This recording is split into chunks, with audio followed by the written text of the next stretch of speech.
The Pete Carroll Show. The first word from the Seahawks head coach every Monday at 9:30 with Mike Salk. Brought to you by Pizza Hut on 710 ESPN Seattle. I'll be waiting on Pete here for a couple of minutes. Got some victory laps to take. It's interesting. Brady gets all the huge conversation yesterday as he goes home, right, quote unquote, to New England, and the return to face Bill Belichick. And it lived up to its billing, by the way. I thought that was a great game. It was very fun. It really was a fun game to watch, and I thought the theater of the whole thing was well done. NBC did a good job with it, et cetera. But, I think every time Pete goes back to San Francisco, it's not going to USC or playing in the Coliseum, obviously, where he really made his bones. But he came up as a coordinator and did so much in San Francisco from California. I think there's always some level of meaning to it every time he goes back there. And he always kind of looks at home in California, right? I mean, that. Yeah. You were mentioning the sunglasses. It all just sort of fits the Pete Carroll vibe. So, yeah, I thought it was a good game there yesterday, and nice to see Pete get back into the win column and Russell do his thing, which was fantastic. It was a really great game. And here's the coach. He's sitting down with us as we speak, throwing on his headset. Good morning, Coach Carroll. How are you, sir? Good. Better than last Monday. I thought so. Yeah, you seem up. You seem excited. It was a good trip. Well, I'm kind of always up and excited, but that, it was a good trip. It was really rewarding in that how hard it was to get that game in order, and then we really commanded it, and I was really fired up about that. It's really good for our guys, and it was a great win on the road. What was different this week? The resolve, in our play was we played in the middle of that game when all hell had broken loose early in the first quarter on both sides of the ball. Our guys just kept hanging, and they kept believing that we could turn this thing. And there was a span in there when we scored 4 out of 5 times on offense, and we stopped them 8 straight drives, and we took the game over. And that was that's what was great about this game is the guys did that, and they felt it, and they could tell what happened, and we won a big game. I heard you say that after the game, that you kept hanging as things got away from you a little bit in the early part of the game. Other than seeing the result on the field and seeing the success, how do you notice that on the sidelines leading up to that? Well, you can tell by the results, Mike. We were playing better, and also the guys started catching fire a little bit, and as soon as we scored, which really that wasn't the determining factor. We had already kind of turned things, but and the defense was stopping them, but you can tell, the whole thing about being resilient is belief. You got to believe that you can have a successful outcome, and sometimes that belief gets kind of lost somewhere, and so that was particularly kind of the call for the week, and our guys hung with the thought that we're going to turn it, we'll find a way, which has always been the way for us, and sure enough, Russ puts together a couple tremendous plays and drives, and the guys pulled some great plays off, and we were there. We were back in it. Maybe you can see the sign over my shoulder. Believe. It was a pretty important sign this weekend in Seattle. It was. Everybody was talking about belief, and I don't think it was just the Mariners. It seems like that's something coaches find awfully important. Can we take just a second for the Saturday night Mariners, though, in that game, in the stadium, that was such a great event. I'm sitting in the hotel room all by myself, just cheering and going crazy, and that was really fun. Unfortunately, we needed one more, but that was still a real moment for the area. Have you heard the Dave Sims call of the Mitch Haniger double? It's pretty great. I know we usually play you Steve Rabel calls. No, I would love to hear that. All right, we usually play you Steve Rabel calls, and I'll find one for you. But how about this of the double on Saturday night? Biggest pitch of the year here for the Mariners. 3-2, bases loaded. Cishek, the pitch. Base hit left field. Here comes JP. Miller scores. JP scores. Mitch Haniger. What a night. What a night. I'm telling you, hey now. Hey now. Hey now. Mitch Haniger. Wow. Pretty cool, huh? That's a good call. Man. That was so cool. Dipped down on the low ball, just stayed with it. Ripped it through the hole. That was awesome. I know you got some basketball background and playing with the guys. Do you have much baseball background? Yeah. I played all through school, and I love baseball. Yeah, it's really still is a really favorite sport to keep track of. I know Scott's been down to see what you guys do. It's interesting how, not that you guys are exactly the same, but how similar your positivity is and seemingly your desire to get the guys to know each other, understand each other, and get the best out of each other? Yeah. Well, that I know Scott and I have had really nice visits when he's been around, and we've been watching for years and pulling for him and all that. But I'm not surprised to hear that he sees it that way as well.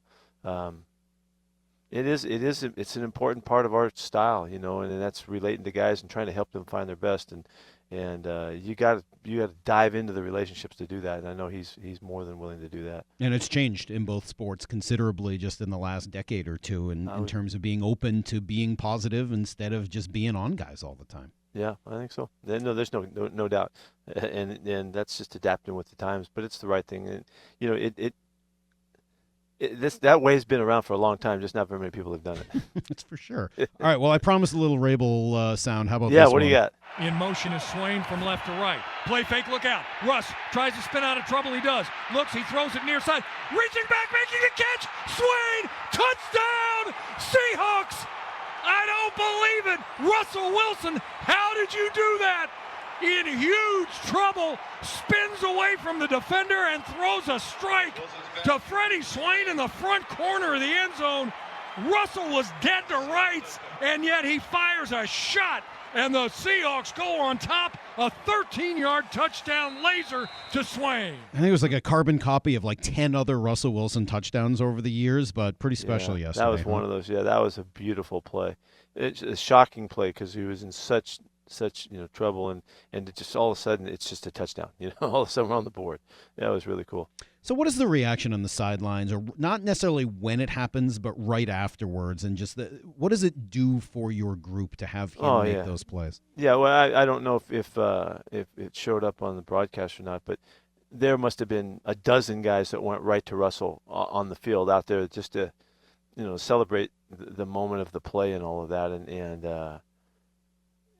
that's just whenever people do stuff that that they can do, and then they do it again, it's sweet, and it's special, and it just reminds you of why you love them and why you anticipate their performances and stuff like that. And that was so classic for us to do that, and in a crucial situation and all of that too.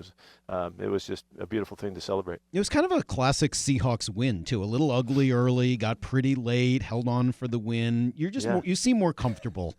Wait on the good off. Don't start off too hot. You got to wait a little bit. Yeah, I don't want to be apologetic for that, but yeah, I do kind of like it like that. And the point that we were challenged, and it was really hard, and it was really tough, and we persevered. That's so valuable to us. It pays us back in so many different ways. It's just you put it in your back pocket, and you take it with you to the next set of challenges that are similar but different. And it's just really good for us, and it's been a hard start, and this is going to make us better if we take care of business here, and so I'm really excited I've been excited about this team the whole time, and I'm thrilled to see how we turned that thing yesterday. How did Russ play in general? I thought Russ played a great football game. I mean, this was Bart Starr type of game, 140 yards or whatever it was. Ran for a touchdown, mixed the ball all over the place, called a great game. I really thought it was one of his better games, and it was because of all of the things that he contributed and helped us. And the early start, he really couldn't do much about it. We just kind of it was just a deluge for a bit there, and the 3 sacks and 3 drives, it was just sucked, and then he just came out. He came out of it, and the fellas up front. Okay, we didn't give up a sack the rest of the day, and it was kind of like they weren't going to score anymore for the rest of the day. It's what it felt like, and so a lot of things really happened in this game, and I thought Russ's composure showed up, and his performance was the run is just as important as the pass to me. The big 16-yard run, I think it was beautiful timing, and he looked quick, getting around the corner, getting on the edge and all that, and it was really good. You mentioned that he called a good game. It seemed from on television like he was making a lot more decisions at the line of scrimmage. There was a lot of trying to communicate and the crowd noise and all of that. Was that something specific about the game plan for this game, or is that something we'll expect to see more? No, that we were doing what we do. This is the offense, and this is the style that we play with, and when we can make and take the benefits of the timing at the line of scrimmage, we do it. And it doesn't mean that we always play really fast, but we get a lot done during that period. much more so than we have in the past. And it's a collaboration between Russ and Shane that get that done. So that's and Russ called a really good game yesterday. That's why I'm not going to talk much about it, but that's what I really respect about that performance. Well, and I don't know how much you can tell me, and I don't want you to give away state secrets, but when he's at the line of scrimmage doing that, what is he doing? Does he have multiple plays he can check to? Is he fully calling the play from scratch? I mean, what is he doing up there? Yeah, it depends. There's a variety of ways that it happens, but I'm not going to tell you anything that I'm worried about telling you. But he makes the decisions that are necessary that fit with the call, and he has the help of Shane, and then he has to do the stuff to get it done. And he's so composed. I mean, think about it. They're screaming at you, and he's got to get everybody the word and what's happening and what the change is and the fix and all that. And there's a lot happening, and you've got to be an experienced football player to do stuff like that. It's so challenging, That's why I respected what he pulled off yesterday so much. We're going to get your defense in a moment. I know you're excited to talk about them, but one last thing, or a couple more things, I guess, on the offense. First of all, DK's touchdown. We talked a lot about him last week and just his potential and where he can go. How about the move he put on the corner on that play? We don't talk enough about his route running, huh? No, that release is one he did in practice a couple weeks ago that we saw was exactly the same way he did it in practice and had the same kind of result. Just an impossible release to stay with in that short area, and Russ was right on it and all that. So, but yeah, he's becoming a really loaded up player now. His releases are good. His power shows. His speed shows. You saw him run this intricate deep routes, getting back to the football yesterday, and just he's doing a lot of great stuff. How about Alex Collins? I heard you talking about him after the game. Why was he not just what he's done, I heard you talk about how he's lost some weight and kind of gotten into the right zone for him, but what was something about that game set up better for him to be the more effective running back in it? No, not necessarily. No, I don't think so. I just think he just, like running backs do, sometimes they get a feel for it and they take advantage of games.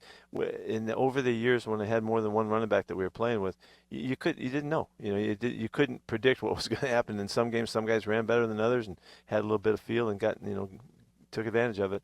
And that's why I'm always wide open for whatever.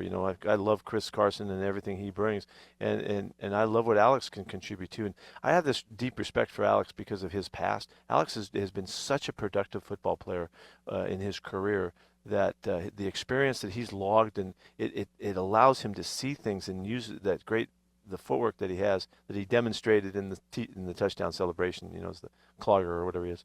But it just comes to light, and it has. We've seen him make some great plays. I guess the Cardinals, he had one against the Rams last year. This one it was classic for him, where he just finds his way in such beautiful fashion. So, real excited to have him, coming through. It looked like him in Arkansas, that play for the touchdown. Yeah, I'm sure he had a lot of those back in the day. Yeah. He was a great running back in college. It was nice to see him have that success. All right, let's get to your defense. I know you're excited to talk about the third downs especially. You brought it up last week with me and said third downs were the problem. Not this week. Pretty darn impressive. What was different? Yeah, well, I'll give everybody credit. I thought Kenny's decision to go with Ryan Neal was a big decision, and we had done that a couple of years back, I think, and Ryan had a fantastic football game in complement to the rest of the guys, and the safeties were on fire. They're making plays all over the place. It was a really active day for us, and we had some balls knocked down the line of scrimmage. I don't know how many pass breakups we had, but it was close to 10, 8 or 9 or something like that anyway.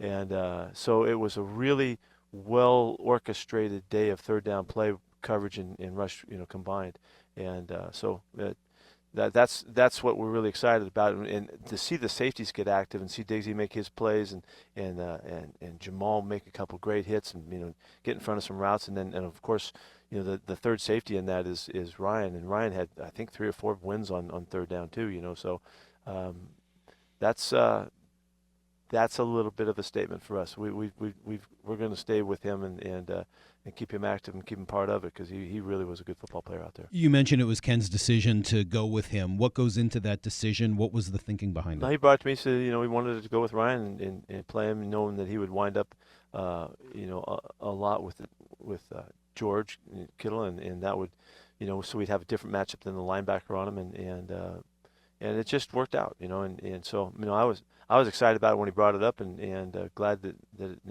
it made a big difference. You made a change at cornerback also this week. What was behind that decision? Just needed to see other guys and see what we can get done. With another little caveat was to get DJ back on the right side. We had moved because Trey had played so well in camp and all of that. He actually moved DJ out of there because he was a right side guy only.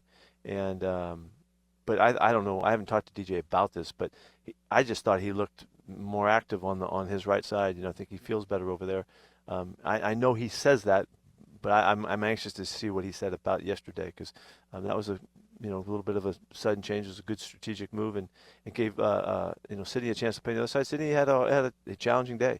He had a challenging day. He had the big tight end catch down. And it was all over the guy, and the guy makes a play, and he had a couple plays that that got away from him. But all in all, he did a nice job. And they played the scheme well, with the exception of the one big touchdown. Does it take longer for a veteran corner to learn this scheme? It seems like veteran corners have taken time once they've come here. Maybe it's the I don't know. step kick, or if it's the scheme or what. No, we really attempt to not overload guys with the change, when they're coming in, respecting where they've come from and where they're comfortable and all that kind of stuff. So we don't overdo that. I think that's a good, adult way of looking at it.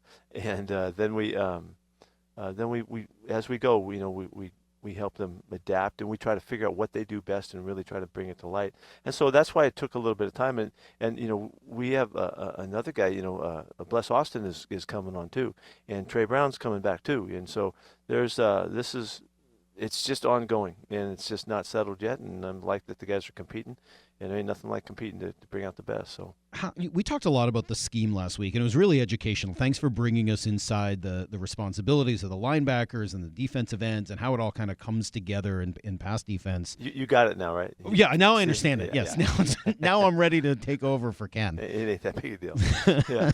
How much of the scheme was the same this week, or were there scheme changes, or was it just you guys played it better and executed better? No, we did some. We brought up some things that we've had that we emphasized more, and just subtle adjustments, but things that really came to light and worked out well for us. And I really like the aggressive nature of the whole group on third down. The whole crew really got after it and was really looking to be on the attack, and it showed up. And hopefully we can start on Thursday night and start picking off those third down wins. We're going against a great third down quarterback, and it'll be a great challenge for us.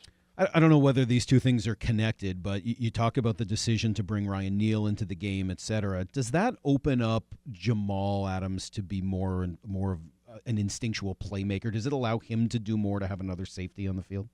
I don't think it's that simple. My brain doesn't go there to say yes to that. I think that everything about the way the guys played was aggressive yesterday, and that's what's best suited for Quandre Diggs and for Jamal Adams. Those guys they're ballers, and they're going for it, and to give them those opportunities is what brings out the best in them, and I think that's what you saw yesterday, and I think that was a good switch in emphasis, and maybe. And then Ryan was part of it. He was so active, in his part of it, that it just made the whole thing kind of more problematic for the offense. And again, that was one day, in 14 attempts, and let's try to carry it over and get it done again this week. Well, I liked what Jamal said last week. He said, this changes this week. He was pretty definitive of, hey, we're not going to let that happen again. And I was reminded of a lot of the comments that came out when he first was acquired, that he was an emotional leader and not just what he brings on the field, but what he brings off of it. Yeah. It sure seemed to translate, and I never like comparing anybody to Cam, but seeing him jar a ball loose at the end zone like that, it at least made me think about the comparisons that have been made between him and Cam. How important is he off the field for what you guys do defensively? No, he is important. He's got a great motor for the game. He loves to compete, and he's really an aggressive, outgoing, confident guy, and he backs it up, by the way he plays, and so. He's a big factor. That's why, so excited when we got him, when we realized and learned who he was and what he was all about, knowing that as we project forward, he's going to be a big factor, and I know he talks to Cam and they stay in connection, and Cam continues to be, the legacy. He's as a number of those guys are, they're still part of it, and we're still, we're still feeling it. He was on the highlight film this week again, and we showed some stuff to just remind guys of what it looks like and how we go, and we owe a tremendous debt to those guys. Seeing you go back once again, win. I know it's not San Francisco. You reminded everybody yesterday that it's Santa Clara, not San Francisco, but it still seems meaningful for you to win in that part of the country. Did you watch last night? Did you watch Brady and Belichick and them playing against each other? No, I wasn't able to because we were studying our game. We're in the short week, so I didn't get a chance to. I really don't even know anything about the game except for how it ended up. But I was curious, about that matchup for sure. Yeah, let's say it simply that, I always like playing against my friends and people that I like and care for, and the better I know you, the more I want to beat you.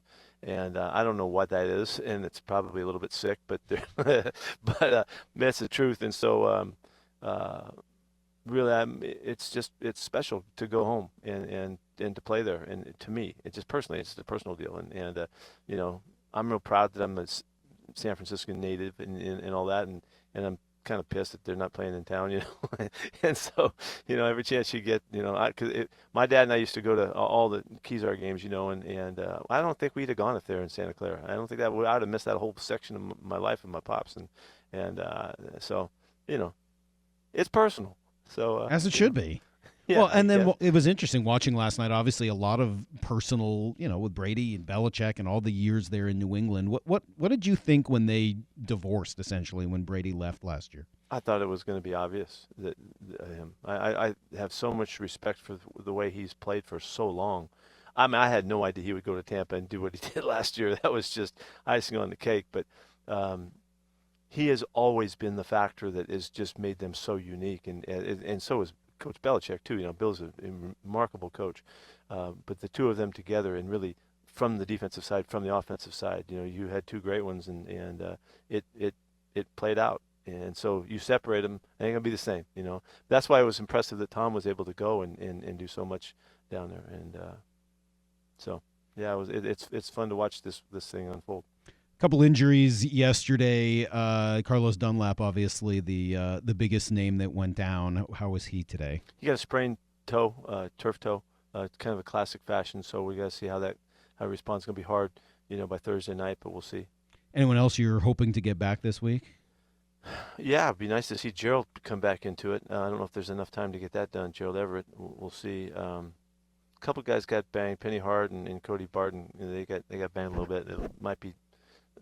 The guys are so tough. They're so tough and so competitive. I'd be shocked that they don't make it. But, so we'll see. Darrell Taylor tweaked his ankle a little bit. But Jamarco Jones is a guy we got to get back to. He's been sick, and we think we figured it out finally.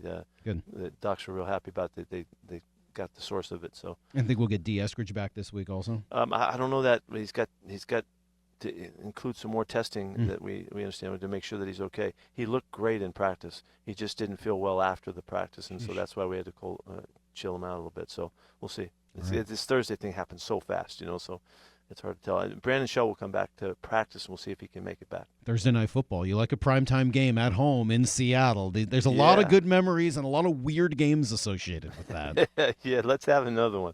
I hope it's one for the ages. Coach, we appreciate it. We'll get to talk twice this week. I'll talk to you Friday morning.